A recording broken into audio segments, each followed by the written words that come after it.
the men who are seated in the Senate do not think women should have a right to determine how many kids they want to have. It's horrible.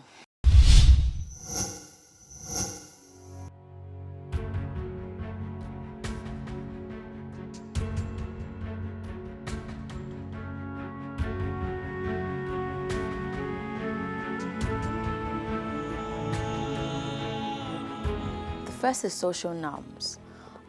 We have been socialized to believe that violence is a part of our culture, and women are,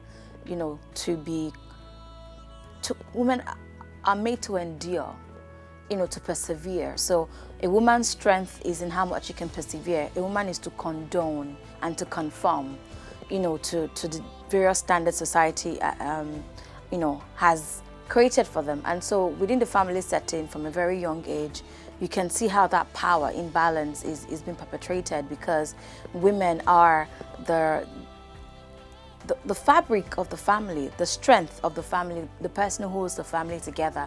And so what happens is there is this power imbalance within the family setting, where women are seen with their duties as, I hate to use the word the weaker sex, but the women are seen as weak and they need to be protected by men. And so we have sort of used this narrative to perpetrate so much violence against these women, where when food is not ready, you chastise her for the sake of teaching her so that next time she can make the food ready.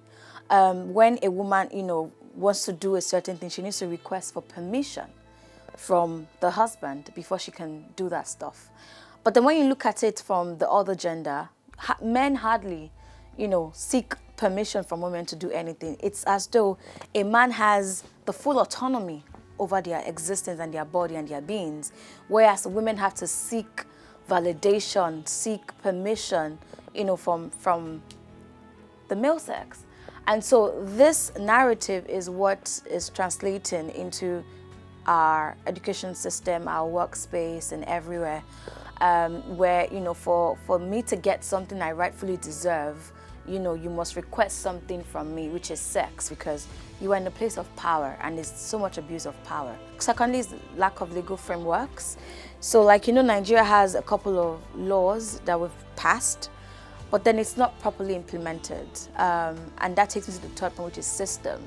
We don't have systems, we have structures, but we don't have systems in place to prevent, gender-based violence and to provide support to survivors. If issues of GBV is not important to a government, then you do not expect them to take it seriously.